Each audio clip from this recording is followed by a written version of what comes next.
ceux que l'on appelle fous étaient en réalité ceux qui avaient tout compris, ceux qui avaient vu derrière le voile, qui avaient perçu l'absurdité du système, les illusions sur lesquelles repose notre monde.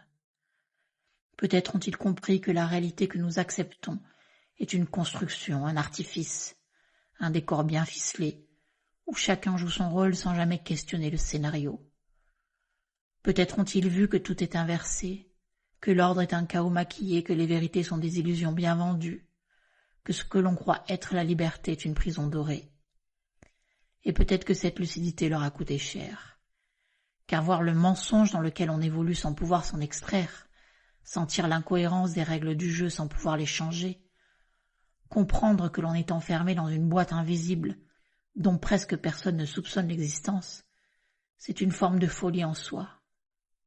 Alors oui, ils sont devenus fous, non pas par ignorance, mais par excès de lucidité, parce que trop voir, trop comprendre, c'est parfois une charge trop lourde à porter dans un monde qui préfère l'aveuglement au réveil. Peut-être que la vraie question n'est pas de savoir pourquoi ils ont sombré dans la folie, mais plutôt pourquoi tant d'autres restent sagement dans l'illusion, sans jamais chercher à voir plus loin. Et même si on ne sombre pas totalement dans la folie, on ressent ce malaise profond, cette dissonance silencieuse entre ce que l'on nous dit et ce que l'on perçoit réellement.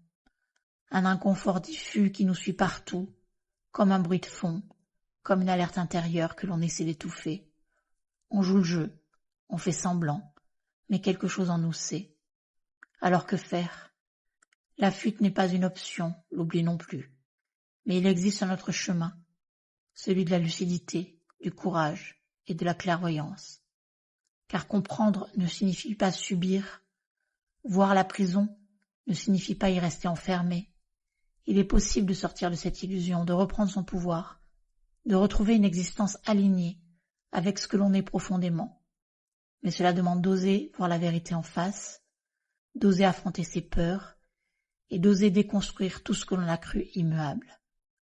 Le chemin est exigeant, mais il est aussi libérateur, car la véritable liberté n'est pas celle qu'on nous vend, mais c'est celle que l'on conquiert, celle que l'on ressent au plus profond de soi, celle qui ne se négocie pas, celle qui fait que l'on redevient vivant.